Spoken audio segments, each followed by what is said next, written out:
Assalamualaikum warahmatullahi wabarakatuh. Alhamdulillah alladzi bi ni'matihi tatimmus shalihat. Segala puji bagi Allah Jalla Jalaluh yang karena nikmatnya kebaikan-kebaikan menjadi sempurna. Ana tadi sempat tanya sama teman-teman bagaimana perkembangan umat Islam yang ada di Denpasar ini. Ana tanya apakah jumlah masjid bertambah? Sepertinya tidak.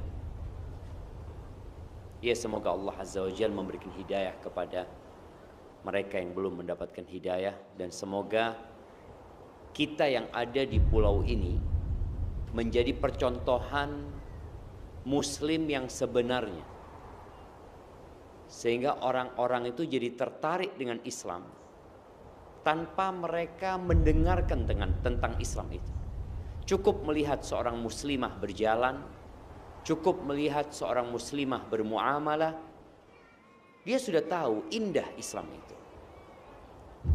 Tapi kalau ternyata sebagian kita membuat orang lain jadi nggak jadi masuk Islam, orang lain malah Islamfobia gara-gara sikap kita, maka kita harus mempertanggungjawabkan hal itu di hadapan Allah Azza wa Jalla.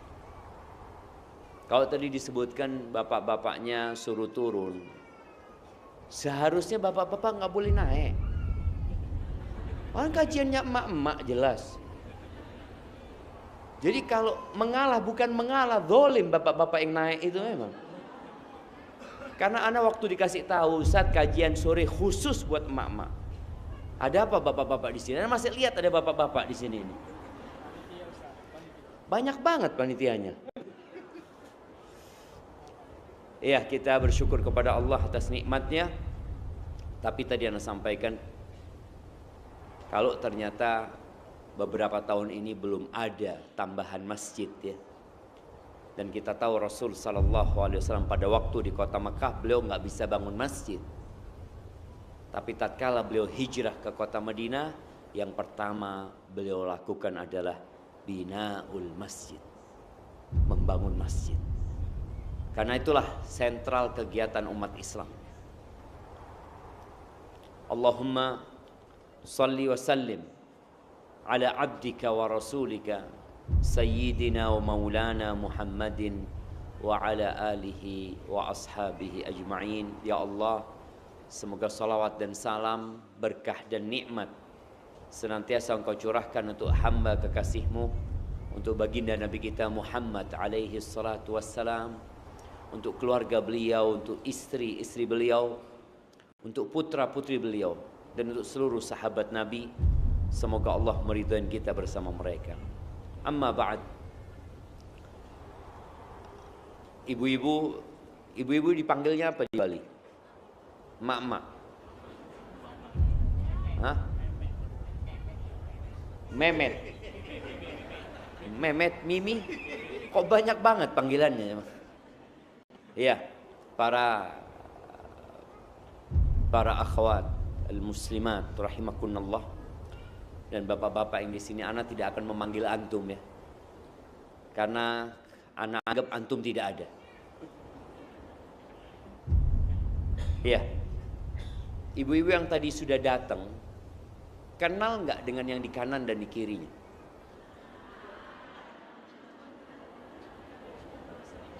Kenal? Udah kenalan? Alhamdulillah. Ya, kalau sudah kenal jangan kenalan lagi, tambah lama nantinya. Ketika harus memilih, kira-kira tema kita ini membahas apa? Nah, kira-kira tema kita ini membahas tentang apa? Yang tahu kita kasih hadiah. Mana hadiahnya? Nah, silahkan. Ada mic di sana? Ada mic apa enggak panitia gimana? Ada di mana? Ada. Mama pegang mic enggak?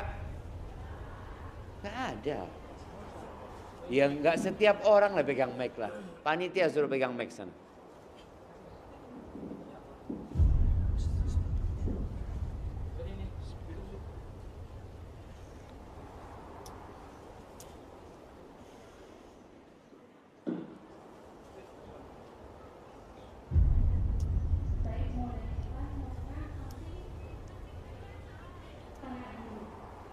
Oke, tengah dulu. Bismillah.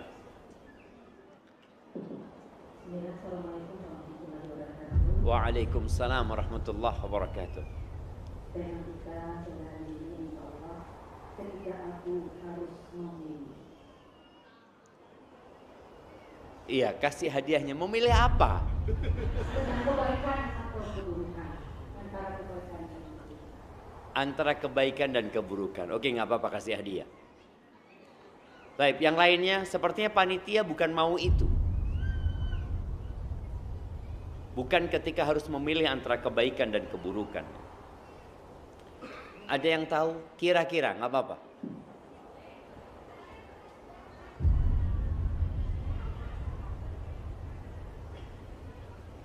Nah, silakan. Memilih antara beraktivitas di luar atau bekerja atau memilih anak-anak dan suami. Masya Allah. Kayaknya seperti itu jemaah. Iya. Atau ini termasuk panitia yang bikin tema? Iya, berikan hadiahnya. Jamaah rahimakumullah.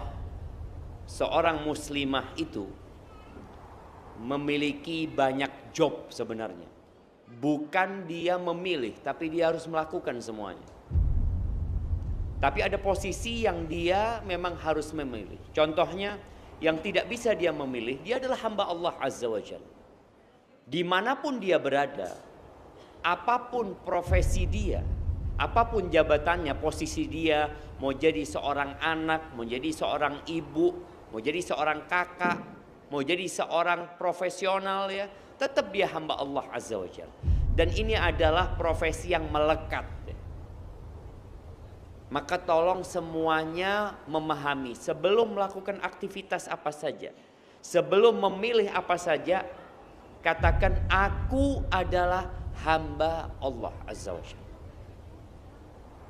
Karena tatkala seorang tahu dia adalah hamba Allah, saat dia harus memilih, maka dia akan mencari keridhaan Allah Azza wa Jalla. Maka bagaimana seorang muslimah sikapnya kepada Tuhannya yang memiliki dia. Kemudian bagaimana sikap seorang muslimah kepada kedua orang tuanya, yang merupakan penyebab keberadaan dia di muka bumi ini. Kemudian bagaimana sikap seorang muslimah kepada suaminya kalau punya suami.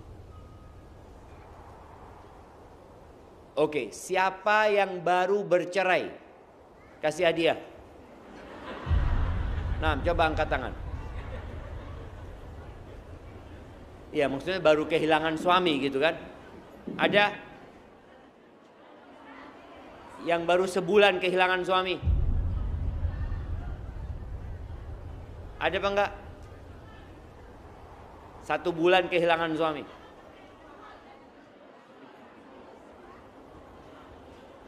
Panitia tolong jawab, ada enggak? Oh ada, Masya Allah. Ya, kasih hadiah sama dia.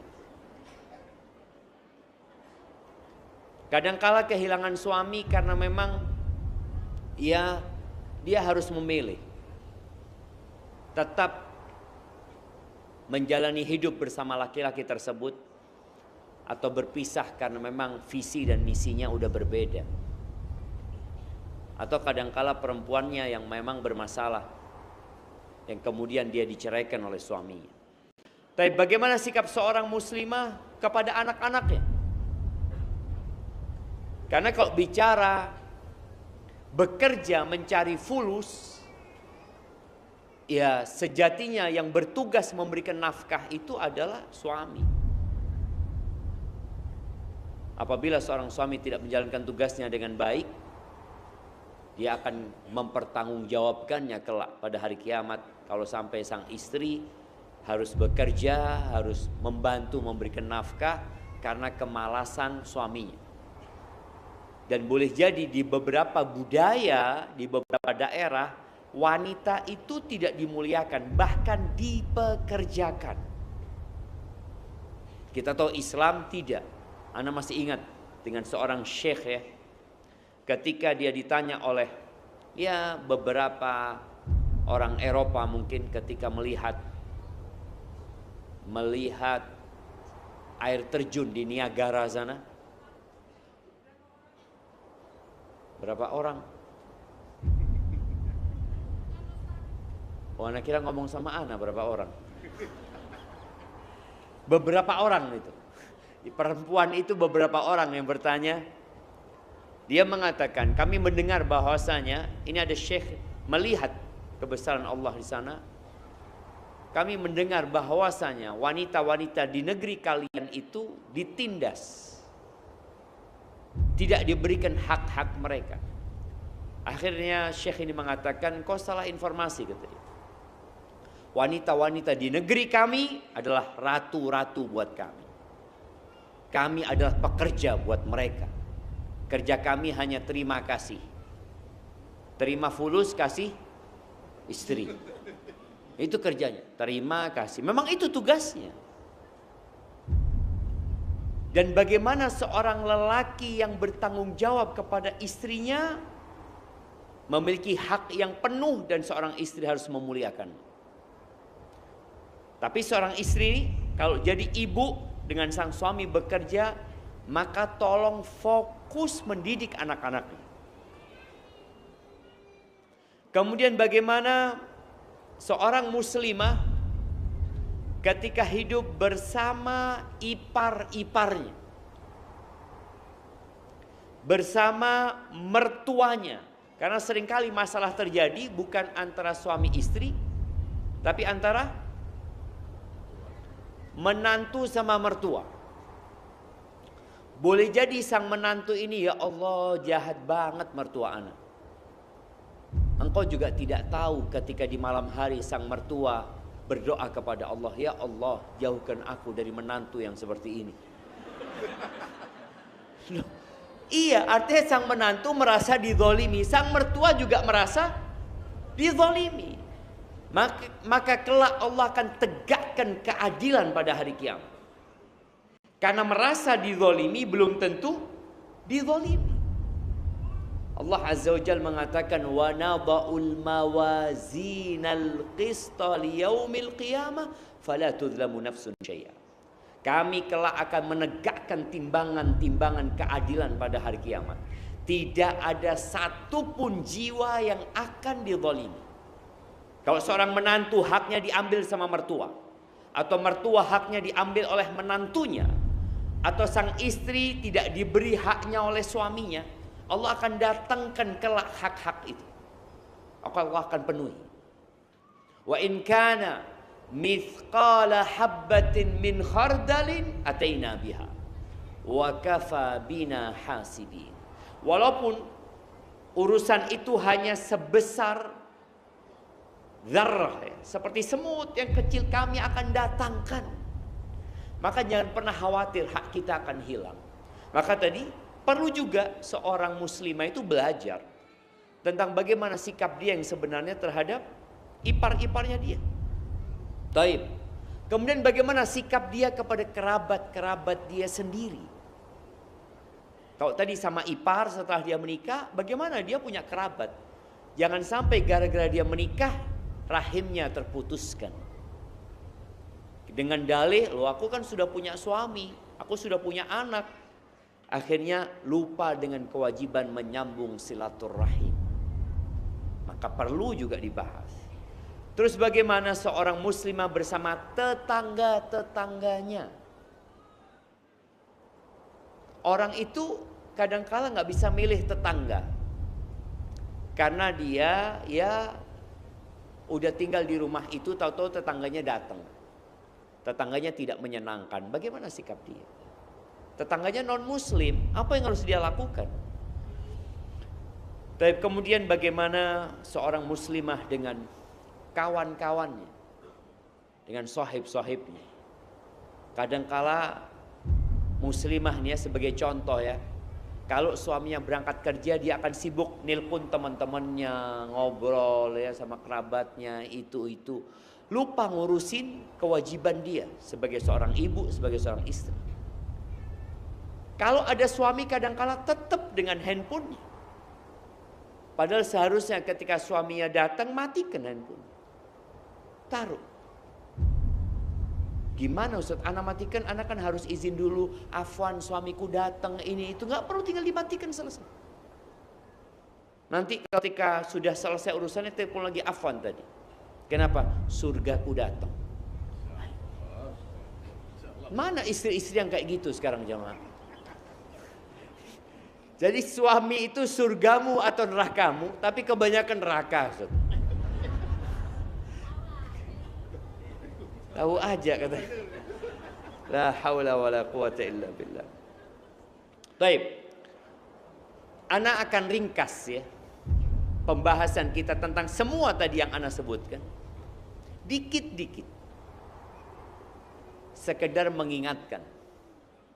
Karena ana tidak punya kajian rutin di sini. Kapan terakhir ana ke sini?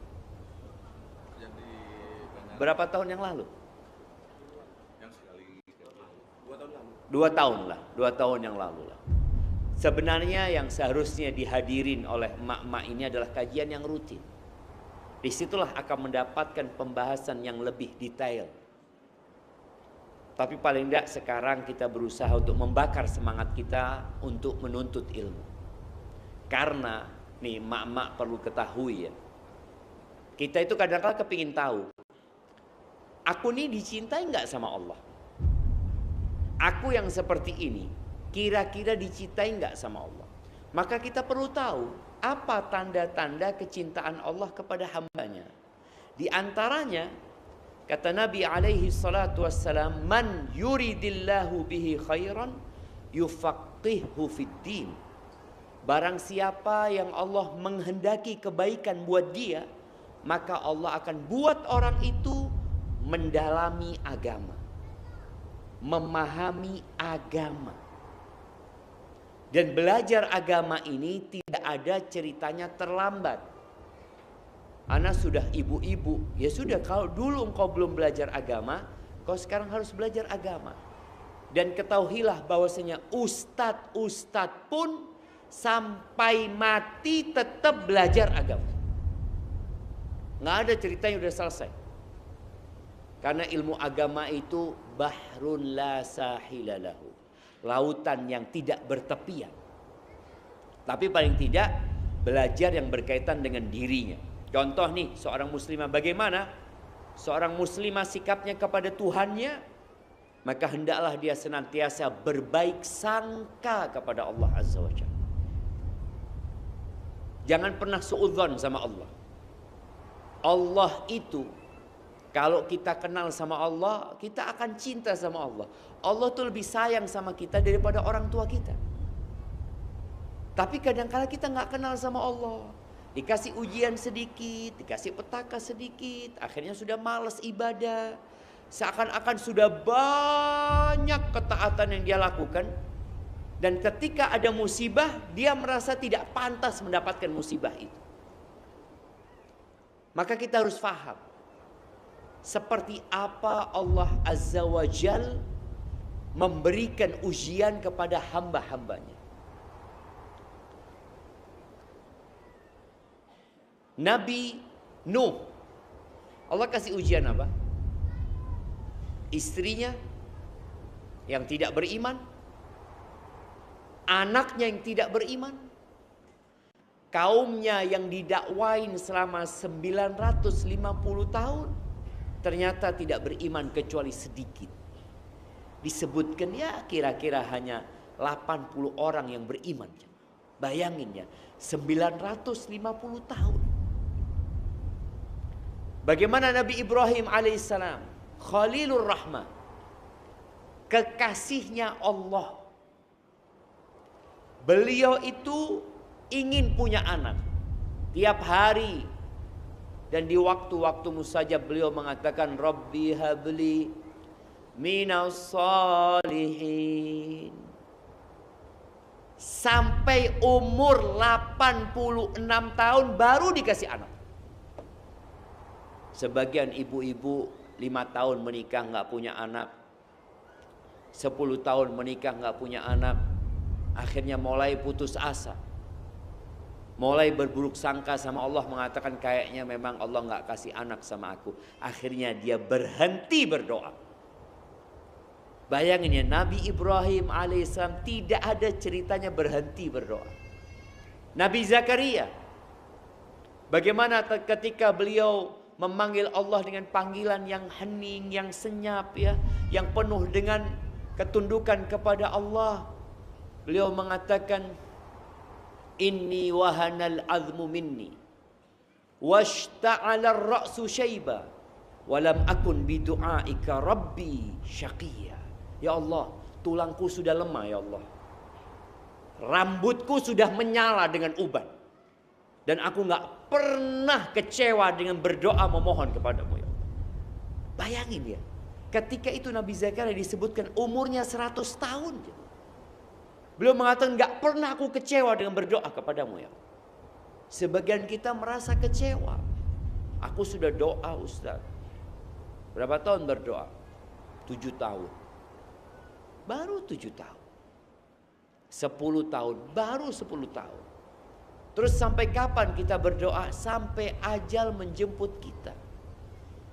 Allah Azza wa Jalla mengatakan, ud'uni astajib lakum. Berdoalah kalian kepadaku, pasti aku kabulkan. Hanya saja ini yang harus kita fahami. Jawaban dari doa-doa kita nggak harus yang kita pinta. Ada 3 pilihan Allah menjawab doa kita. Siapa yang menyebutkan? Tafadhal. Sebutkan 3 pilihan Allah menjawab doa kita.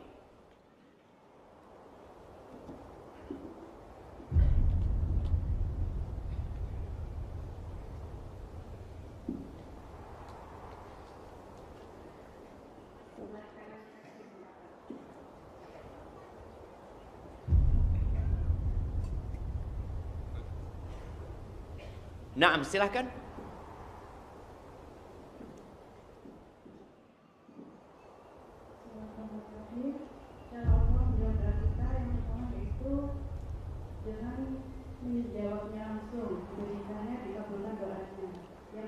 Yang diminta dikasih, gitu.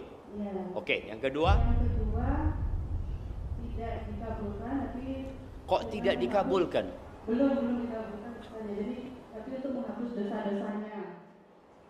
Untuk menghapus dosa-dosanya. Terus yang ketiga? Yang ketiga untuk simpanan di akhirat. Untuk simpanan di akhirat. Ya. Jadi belum dikabulkan, tapi nanti di akhirat. Yang kedua kurang pas. Oke, kasih hadiahnya. Siapa yang mau betulkan yang kedua?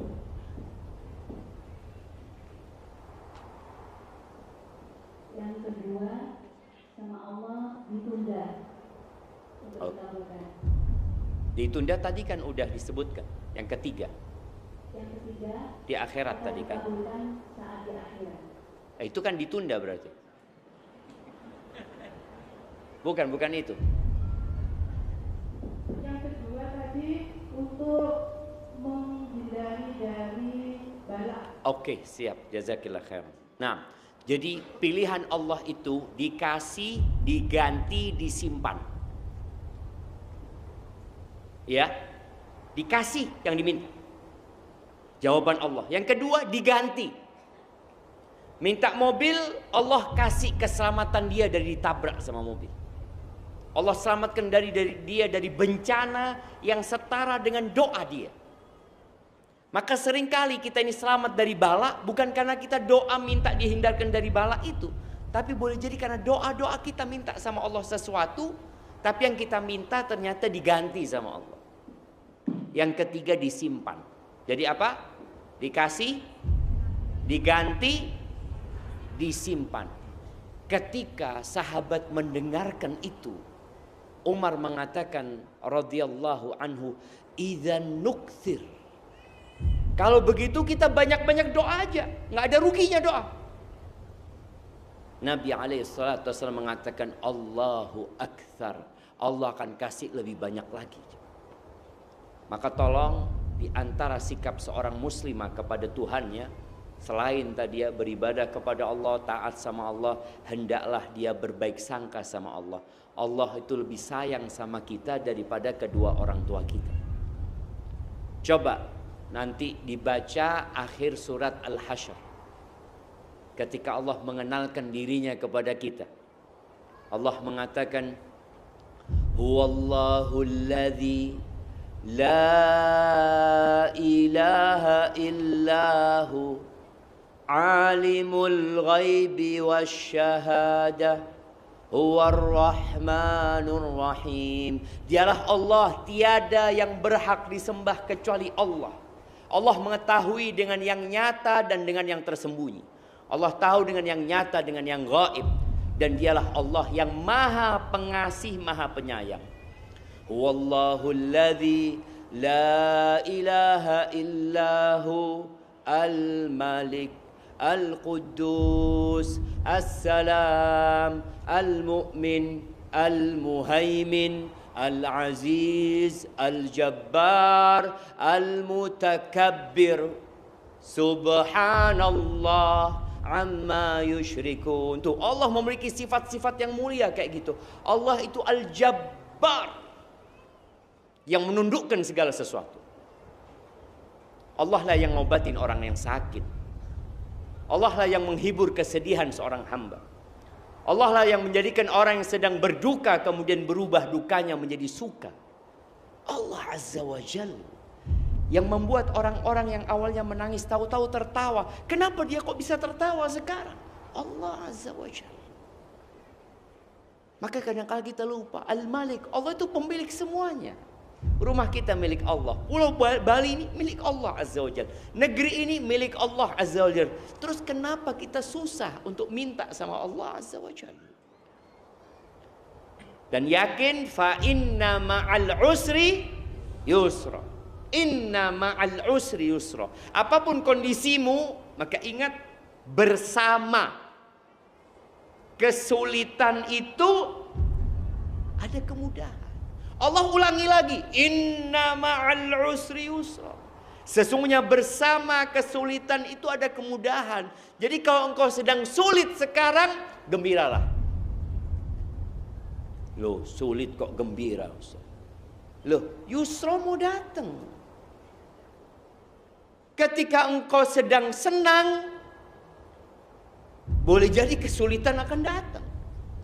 Jadi ketika engkau sulit, disitulah engkau berbaik sangka sama Allah. Datang nih, datang. Yakin. Tapi sebagian kita nggak yakin. Maka kemudian kemudahan itu nggak datang. Kenapa? Karena kata Allah Azza wa Jalla dalam sebuah hadis qudsi, Ana inda dhanni abdi bi. Aku tuh, kata Allah, tergantung prasangka hambaku kepadaku. Karena perempuan ini kadang-kala menghayalkan yang buruk-buruk ya. Nanti gimana kalau kayak gini? Nanti gimana kalau gini? Betul ibu-ibu? Betul, mama itu kayak gitu. Cobalah nanti bagaimana kalau baik kayak gini? Jadinya baik. Nanti kalau gini, alhamdulillah. Kalau gini, alhamdulillah. Jadi berbaik sangka sama Allah Azza wa Jalla, bukan berburuk sangka sama Allah Azza wa Jalla. Baik, itu berkaitan dengan satu poin bagaimana sikap kita kepada Allah Azza wa Jalla. Tapi bagaimana seorang muslimah?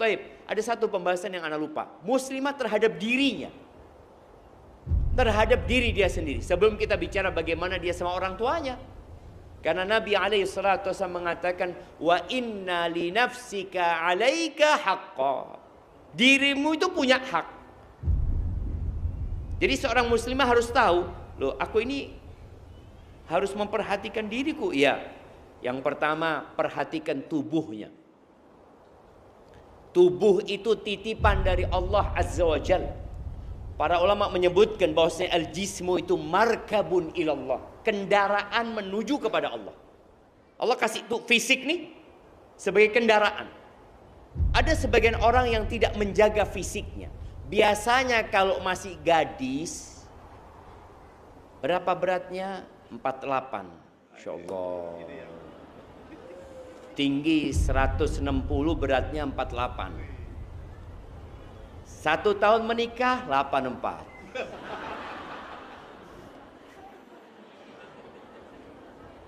Kok bisa itu terjadi? Jangan bicara untuk suamimu, jangan. Bicara untuk dirimu sendiri.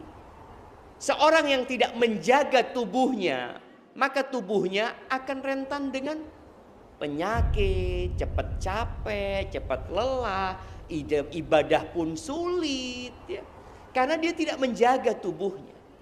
Maka nanti kita akan ditanya tentang amanah yang Allah berikan kepada kita. Maka tolong makanannya dijaga.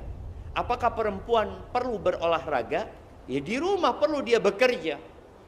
Sekarang ini memang wanita itu kenapa banyak yang berpenyakitan? Bukan wanita aja sebenarnya, laki-laki juga. Karena semuanya sudah dilakukan tanpa keluar tenaga. Dulu orang nyuci, Masya Allah, sama tangannya dia nyuci ya, subhanallah. Ketika dia mau masak itu harus ngidupin kompor. Apalagi kompor yang sumbu itu. Anak kalau sama emak anak dulu, rahimahullah, hidupin kompornya. Jadi mau masak itu nunggu ngidupin kompornya dulu. Sekarang gleks, hidup sudah. Mau masak nasi butuh proses panjang. Sekarang tinggal ngukur sama selesai. Apa lagi? Nyuci, air, nimba orang dulu. Makanya kenapa sehat-sehat mereka. Sekarang nggak ada, buka keran, keluar airnya. Dan ternyata harus ada yang dibayar. Apa yang dibayar? Kesehatan kita yang jadi taruhan. Sehingga perlu waktu khusus untuk olahraga. Orang dulu nggak perlu. Waktu olahraga nggak perlu karena hidupnya sudah olahraga. Olahraga itu kan artinya menggerakkan tubuh kita sebenarnya. Ketika tubuh kita sudah bergerak, sudah cukup. Sekarang 100 meter naik motor listrik. Tidak ada jalan sekarang. Sampai anak-anak kita pun seperti itu. Dan nanti 30 tahun ke depan anak-anak itu akan sering ke rumah sakit. Ketika dia tidak bergerak. Pada saat dia harus bergerak. Kita dulu waktu kecil, Allahu Akbar, 2-3 kilo. Anak waktu SMA dulu Masya Allah 10 kilo jalan kaki ke kampus, ke sekolahan, jalan kaki sudah. Dan gak ada mengeluh. Disuruh orang tua berangkat jalan kaki. Sekarang semuanya pakai kendaraan. Di rumah permainan anak-anak dulu jangan ditanya, lari sana, lari sana. Sekarang jarinya pencet sana, pencet sini. Ketika di check up semua tubuhnya, yang paling sehat jempolnya. Ini jempolnya paling bagus. Iya, kalau mak-mak mungkin jarinya ya, karena suka scrolling gitu kan, seret, seret. Jadi, sudah shopping, scrolling, pencet, set, masuk keranjang, seret. Alhamdulillah. Kalau masih masuk keranjang masih bagus lah. Belum check out ya, belum masuk keranjang nggak apa-apa. Kalau sudah check out itu yang bahaya. Maka tolong tadi perhatikan tubuhnya. Karena sekali lagi tubuh itulah yang menjadi kendaraan dia menuju kepada Allah Azza wa Jalla. Kemudian perhatikan akalnya dengan cara senantiasa menuntut ilmu. Dan apa yang harus dipelajari, bacalah Al-Quran. Dan perhatikan jiwanya. Sekarang ini banyak orang, menurut WHO itu disebutkan ya, mungkin setahun 2 tahun yang lalu, 1 miliar penduduk bumi ini bermasalah kesehatan mentalnya. Bermasalah. Apa penyebabnya? Ternyata penyebabnya adalah medsos, handphone, dia depresi. Apalagi kalau sudah bicara beberapa tahun yang lalu ya, Ana masih sering melihat, sekarang sudah mulai kurang ya. Kadangkala perempuan di pinggir jalan ya naruh HP terus goyang-goyang. Anak ngomong, ya Allah, pinggir jalan ini. Kalau mungkin di rumahnya mau ini di pinggir jalan jemaah. Berapa banyak orang di jalan anak-anak kecil sekarang goyang-goyang tangannya kanan, kiri. Oh itu olahraga Ustaz. Maka tolong perhatikan mentalnya, bagaimana ruh ini harus Tadi kalau kita harus memilih kesehatan mana yang kita pilih, kesehatan fisik atau kesehatan ruh, ya dua-duanya seharusnya. Tapi ruh lebih penting. Dan ruh kita ini butuh makanan sebagaimana fisik kita butuh makanan. Makanan ruh kita adalah zikrullah tabaraka wa ta'ala. Ala bi dzikrillah tatmainnul qulub. Makanya kalau sudah ibu-ibu ini atau anak perempuannya sudah banyak pikiran, suruh duduk, nak, duduk di sini, nak. Coba engkau baca subhanallah wa bihamdihi subhanallahil azim 100 kali. Jangan engkau pindah dari situ sampai selesai. Seperti orang makan. Orang kalau makan 1 sendok kemudian dia pergi, ya enggak pas buat tubuhnya. Lo selesaikan dulu makanan. Bahkan orang kalau makan itu ada apa, mukaddimah itu bahasa restonya apa? Apa? Appetizer. Oh, appetizer. Mukaddimah. Habis mukaddimah main course. Habis gitu khatimah. Bayangin makan aja untuk tubuh, ada mukaddimah, ada isinya, kemudian baru khatimah. Zikir enggak. Baru 10 kali udah tinggal masak, ditinggal ini, tinggal duduklah. Duduk zikir. Rasulullah sallallahu alaihi wasallam sekali duduk beliau mengatakan Rabbighfirli wa tub alayya innaka antat tawwabur rahim 100 kali. Sekali duduk. Kita kan kadang-kala kemana-mana. Kan boleh Ustaz zikir sambil jalan. Boleh, sahih. Zikir sambil tiduran boleh. Bahkan Allah menyebutkan tentang orang-orang yang cerdas itu. Alladzina yadhkurunallah qiyaman wa qu'udan wa ala junubihim. Selalu berzikir. Tapi tolong serius. Zikir. Itu untuk memperhatikan ruh kita. Semakin kita dekat sama zikrullah, semakin sehat jiwa kita.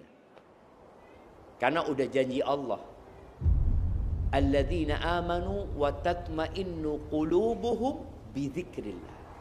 Ala bi dzikrillahi tatma'innul qulub. Dengan berzikir kepada Allah, hati akan menjadi tenang. Ingat, bukan hanya dengan sekarang tuh ada istilah apa? Healing. Mama kalau healing kemana? Kemana? Ke pasar. Nah, tadi tempat healing kita kadangkala adalah sejadah kita. Boleh sekali-kali orang jalan-jalan, ya melihat ciptaannya Allah. Tapi tolong zikrullahnya dulu dimantapin. Kemudian itu terhadap dirinya.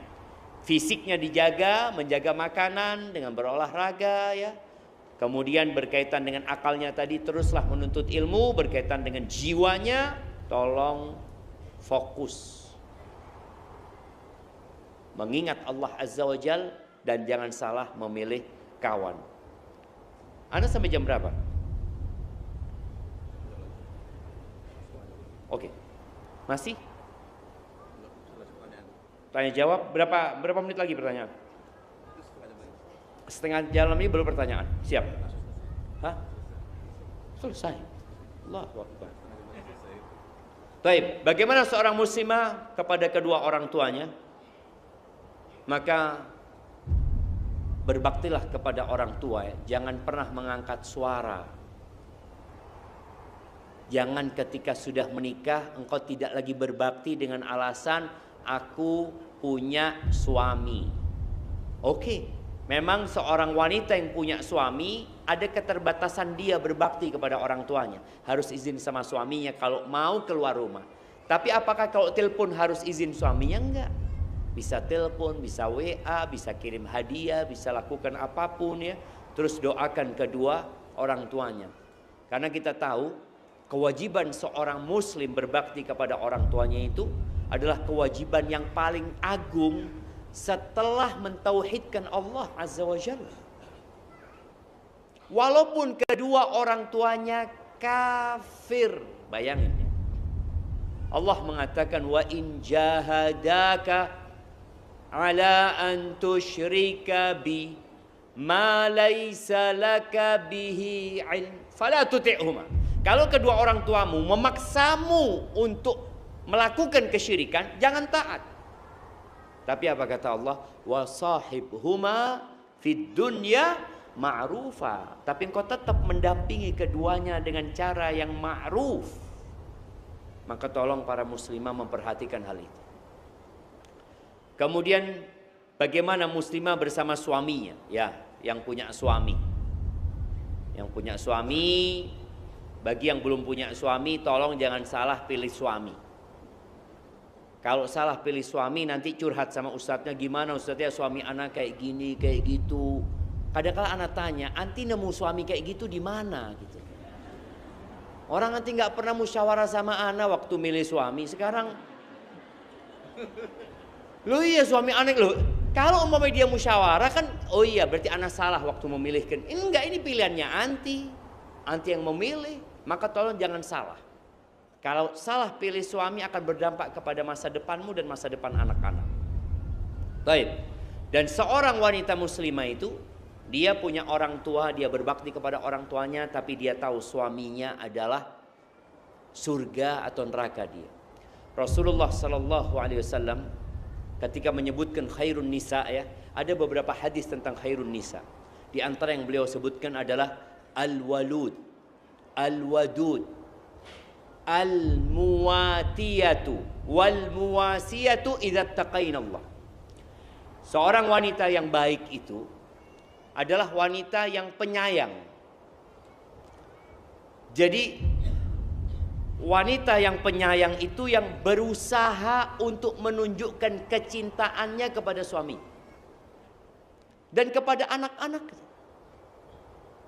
Bagaimana Khadijah radhiyallahu taala anha, bagaimana Aisyah radhiyallahu taala anha berusaha untuk menunjukkan kepada Nabi, aku nih sayang sama engkau, aku cinta sama engkau. Walaupun pura-pura. Ibu, dengarin ya. Di antara bohong yang diperbolehkan itu pura-pura sayang. Pinter ini ibu. Nah, jadi tidak semua rumah tangga dibangun di atas cinta. Bahkan Umar bin Khattab mengatakan, fa inna aqallal buyut allati tubna 'alal hub. Sedikit rumah tangga yang dibangun di atas cinta itu sedikit. Biasanya cinta itu di awal 1 bulan pertama, 2 bulan pertama, ya setelah 1 tahun masih adalah cinta. Kemudian setelah 2-3 tahun yang ada kesian. Apalagi kalau sudah tua-tua ya. Ada emak-emak itu ya, kalau suaminya mati, dia bukan innalillah, dia alhamdulillah. Dia merasa keberadaan suaminya adalah musibah, matinya adalah nikmat. Alhamdulillah Ustaz, ana ngurusin orang tua itu Ustaz, capek Ustaz.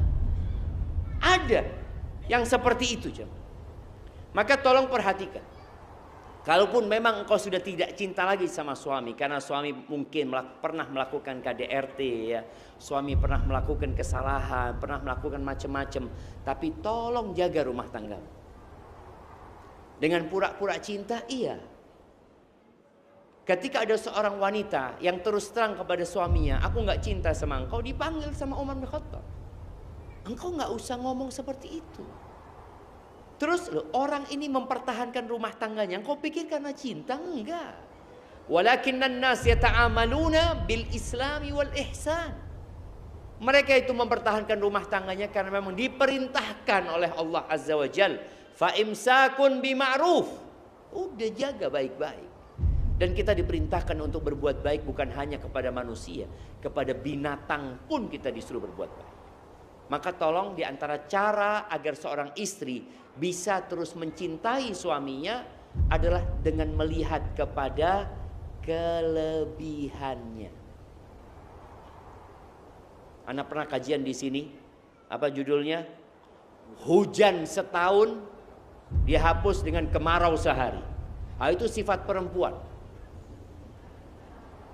Iya, perempuan itu sulit untuk berterima kasih sama suaminya.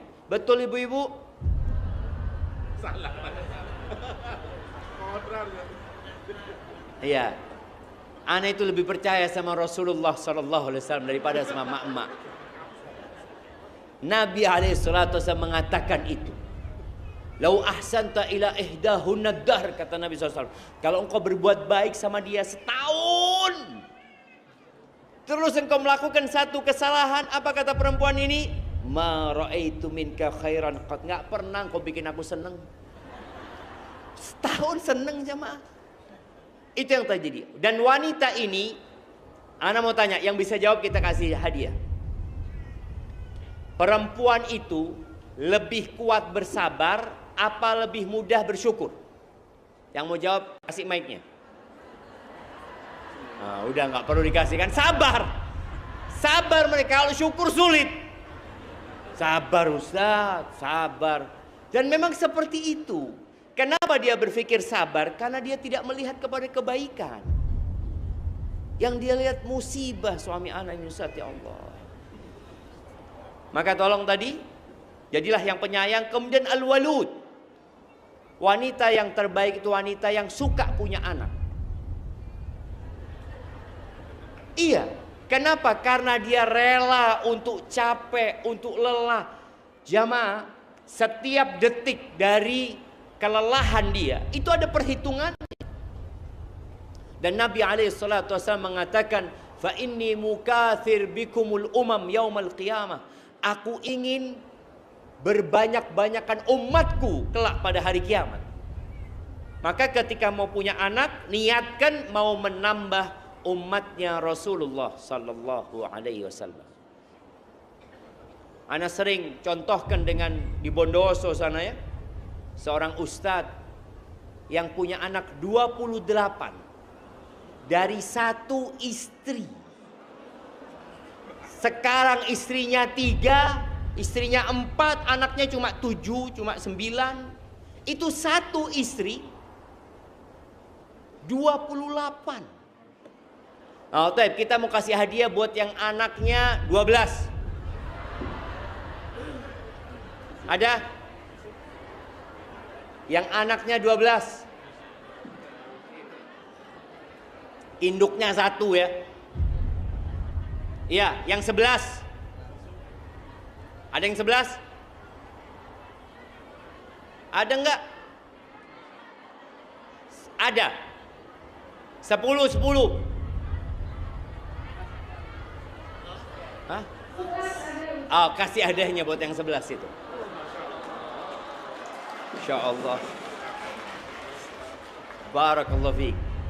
Iya, nggak usah tepuk tangan di sini.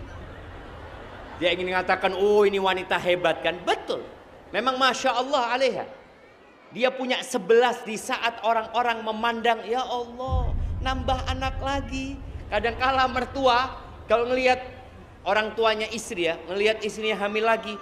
Nak, hamil lagi kau nak? Astagfirullah. Lo ada suaminya. Kok bingung gitu loh. Tadi kadang-kadang dukungan itu kurang. Padahal sebenarnya disinilah suami engkau kerja cari duit loh. Fokus engkau mendidik istri dan anak-anakmu. Dan anak-anakmu fokus untuk melahirkan. Atau istrimu fokus melahirkan anak-anak yang soleh dan soleh. Itu istri yang soleh yang terbaik. Walaupun capek dan lelah. Yang ketiga, al-muwatiyatu. Yang suka menyocokkan dirinya sama suaminya.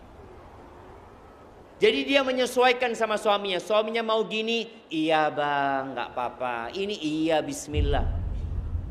Jadi berusaha untuk menyesuaikan. Dan yang keempat adalah suka menghibur suaminya. Seperti Khadijah radhiyallahu taala anha. Ingat ya, yang kaya itu bukan Nabi Muhammad SAW ketika menikah sama Khadijah. Khadijah yang kaya. Tapi ketika Nabi SAW turun dari Gua Hira dalam kondisi ketakutan beliau ya. Kemudian beliau minta diselimuti. Khadijah tidak bertanya apapun. Dan inilah wanita yang soleha. Kalau suaminya sedang tidak nyaman datang ke rumah, jangan ditanya kenapa. Tapi tanya mau apa. Nabi minta diselimuti alaihi salatu wassalam, maka diselimuti sama Khadijah radhiyallahu taala anha. Apakah Khadijah bertanya, "Kok ada apa? Kenapa kok cemberut? Kenapa kok seperti ini?" Jangan. Dan emak-emak tolong kalau suaminya pulang jangan ditanya dari mana. Itu suami kalau ditanya dari mana sudah merasa tidak aman dia. Wah, aku ini. Betul. Akhirnya dia memilih berangkat ke warung sebelah. Karena kalau ke warung sebelah ditanya apa? Mau apa? Berikan keamanan kepada suaminya. Banyak ya kelelahan suami yang tidak diceritakan kepada istri. Tapi cukup pertanyaan istri kepada suaminya, "Bang, mau apa?" Itu sudah menghilangkan semua kelelahan dia. Ngerti ibu-ibu? Ngerti apa enggak? Jangan cuma ngerti, diamalkan. Baik, jadi itu perhatikan bagaimana kepada suaminya. Idza taqainallah, kalau dia bertakwa kepada Allah Azza wa Jalla. Karena ada suami, ada istri yang baik sama suaminya, tapi sama Allah dia nggak baik. Kemudian bagaimana seorang muslimah terhadap anak-anaknya. Tolong, anak-anak itu adalah amanah ya. Capek memang mendidik anak. Allah mengatakan wa'mur ahlaka bis salati wastabir 'alaiha. Sabar didik anak-anak. Sabar didik anak-anak. Dan insya Allah dunia ini bukan tempat bersenang-senang. Semua kelelahan itu akan berakhir dengan kesenangan, dan semua kesenangan akan berakhir dengan kelelahan. Itulah sunnatullah dalam kehidupan ini. Barang siapa yang awal kehidupannya itu penuh dengan perjuangan, maka akhirnya akan penuh dengan kenyamanan. Dan barang siapa yang awal kehidupannya santai, berleha-leha, maka dia akan kehilangan waktu bersenang-senang yang sebenarnya. Barakallahu fiik. Ini sudah ada pertanyaan. Masya Allah, udah dipilah sama tuh. Satu-satu kasihkan ke anak. Nah, anak izin minum dulu jamaah ya.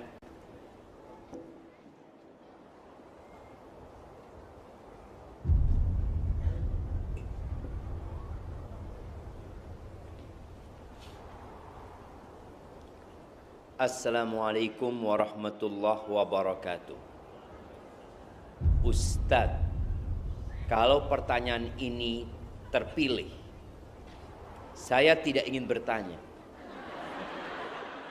tapi ingin minta didoakan supaya Allah menyelamatkan saya dan semua wanita yang ada di sini dari suami yang zalim dan tidak takut pada Allah. Terima kasih. Ya Allah, seakan-akan dia mewakili, padahal yang lainnya alhamdulillah suaminya baik-baik gitu loh.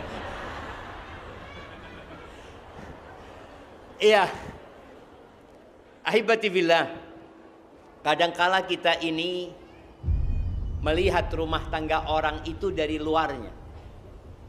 Lalu kita mulai membandingkan, ya Allah senengnya fulanah ya. Apalagi kalau sudah ngelihat di statusnya dikasih bunga sama suaminya. Dia itu dikasih bunga sama suaminya, habis dipukuli sama suaminya. Yang dipukuli nggak diposting. Yang diposting cuma bunganya. Ya Allah, Masya Allah suamiku nggak kayak gini. Suamimu nggak kasih bunga, tapi suamimu nggak KDRT. Maka tolong jangan suka ngelihat statusnya orang. Fokus dengan status dirimu sendiri. Karena kalau sudah membandingkan, kita itu akan membandingkan yang terbaik di orang dengan yang terburuk di suami kita. Itu terjadi perbandingan, selalu nggak fair perbandingan itu. Maka tolong fokus dengan keluargamu.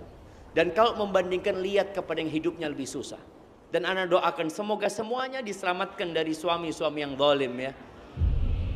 Insya Allah. Ana jadi takut doakan itu jamaah. Jangan-jangan ana termasuk yang zalim gitu kan.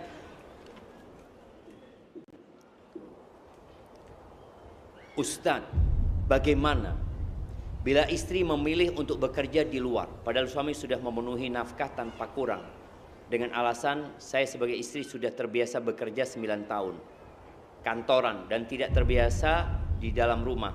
Apakah ini termasuk tidak qanaah terhadap rezeki dari suami? Iya. Ketika suaminya mengatakan seharusnya dia di rumah, kecuali alasan dia itu ingin memberikan manfaat kepada umat. Kan alasan dia cuma, saya terbiasa di luar. Allah Azza wa Jalla mengatakan, waqarna fi buyutikunna. Kalian hendaklah tinggal di rumah-rumah kalian. Wala tabarrujna tabarrujal jahiliyatil ula. Kalau harus keluar, ya keluar tapi jangan tabarruj. Seperti orang-orang jahiliyah yang terdahulu. Jadi kalau alasannya dia bekerja itu karena dia terbiasa, maka hendaklah engkau berhenti. Tapi kalau alasanmu bekerja itu karena anak ingin memberikan manfaat, umpamanya dia seorang yang memang punya ilmu, dia punya orang yang bisa memberikan manfaat kepada orang lain, ya, dan suaminya mengizinkan. Jadi bukan mencari dunia sebenarnya, tapi dia cari akhirat. Tafadhol.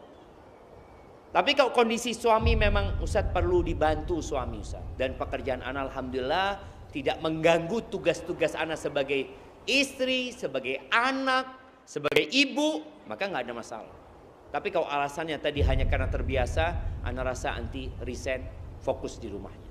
Bicara tidak biasa, ala bisa karena terbiasa, maka dibiasakan di rumah. Ada banyak kebaikan yang bisa engkau lakukan di rumah. Boleh jadi engkau tiap 3 hari khatam Al-Quran, dengan engkau pulang ke rumah, engkau jadi punya derajat yang tinggi di surga Allah. Boleh jadi engkau di rumah memperbanyak istighfar. Tapi kalau di rumah sibuk dengan handphonenya, nonton drakor, iya, gak manfaat di rumah kadang-kadang. Barakallahu fikum. Afwan Ustaz, izin bertanya, ana terkadang sesekali waktu mendapat feeling, firasat buruk tentang suami. Dan itu benar terjadi nantinya. Makanya jangan suudzon. Udah dikasih tahu. Akhirnya semua yang di-feelingkan dia jadi kenyataan. Karena Allah tergantung prasangka hambanya. Engkau sangka yang baik-baik sama suamimu. Ana mengalami ini dari awal menikah. Dari awal menikah sudah suudzon. Pertanyaan ana, feeling firasat tersebut datangnya dari syaitan atau dari Allah? Karena Allah sayang dengan ana, jadi ana tahu apa yang terjadi di luar sana. Enggak, itu bisikan syaitan. Kita itu, Allah Azza wa Jalla mengatakan, ya ayyuhalladzina amanu ijtanibu katsiran minadh-dhann. Wahai orang-orang beriman, hindari kebanyakan prasangka. Hindari hal itu. Jadi kalau ada bukti, baru kita bisa mengatakan iya. Tapi kalau hanya prasangka, kalau engkau berprasangka, jangan kemudian engkau cari tahu. Karena biasanya perempuan tuh, kalau sudah ada firasat, mulai dia. Kayaknya, mulai HP-nya dibuka, ya, dipasangi GPS di tasnya suami, di motornya suami, bayar Intel, tolong ikutin. Jangan berprasangka yang baik. Titipkan suamimu kepada Allah Azza wa Jalla. Dan engkau jaga Allah di rumah. Dengan cara memperbanyak istighfar, ya. Insya Allah suami dijaga. Tapi kalau engkau dibisikin yang macam-macam, kemudian engkau mengikuti, boleh jadi menjadi kenyataan. Dan rata-rata seperti itu. Maka tolong berprasangka yang baik sama suaminya. Dan layani suami dengan baik. Tolong layani suami dengan baik. Karena perempuan kalau sudah ada prasangka, biasanya dia tidak akan melayani dengan baik. Dia mulai akan bertanya yang tidak-tidak sama suaminya. Bang, dari mana engkau, bang? Jujur bang, ya. Waduh, ini di persidangan sudah. Jujur bang, aku sumpah engkau dengan nama Allah. Allahu Akbar. Jangan. Layani suamimu dengan baik, ya. Hormati dia. Dan insya Allah engkau akan mendapatkan kebahagiaan di rumahmu tanpa tahu apa yang dilakukan suami di luar sana. Sambil didoakan, katakan kepada suamimu, bang, kita insya Allah siap menahan lapar, tapi kita nggak siap menahan api neraka. Tolong jagalah Allah di sini. Udah, dengan cara seperti itu insya Allah dijaga rumah tangganya. Barakallahu fikum.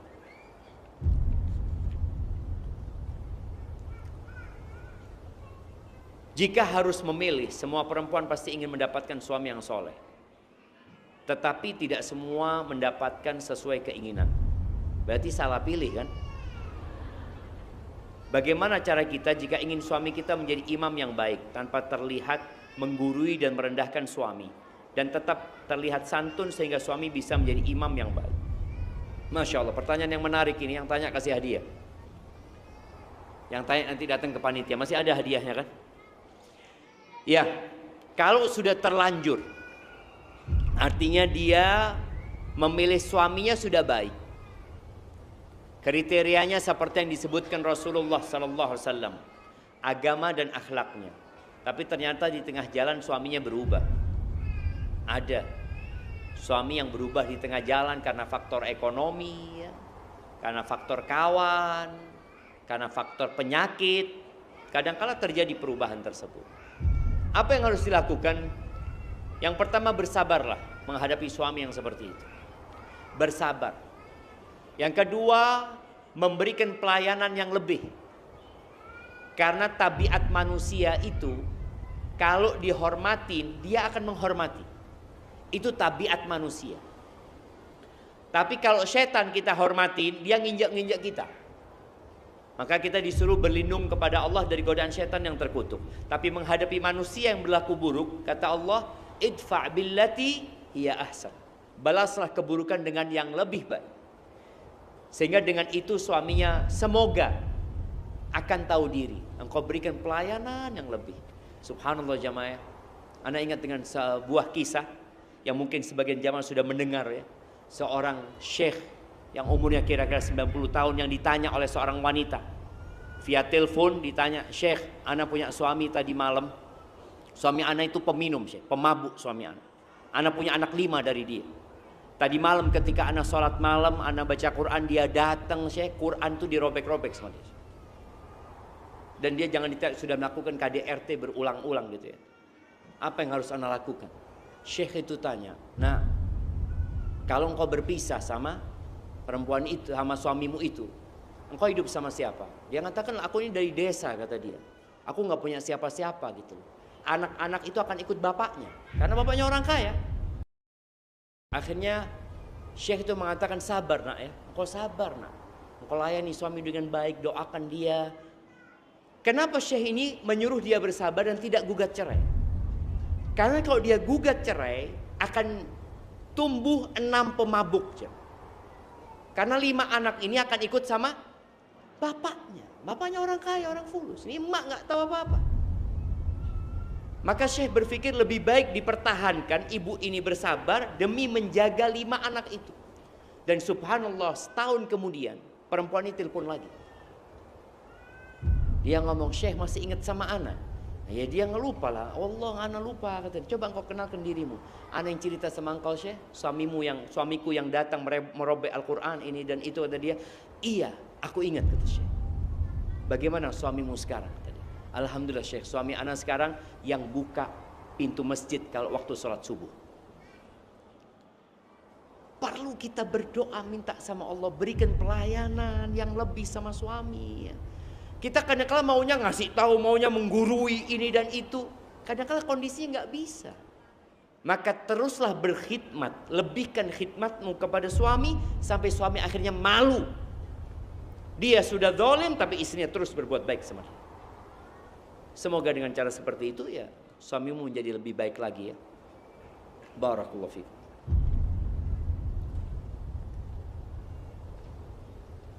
Bagaimana menyikapi suami yang tetap enak-enak saja padahal istrinya yang bekerja keras? Ini bukan suami saya, karena suami saya sudah top banget. Ana cuma ikut gemes saja.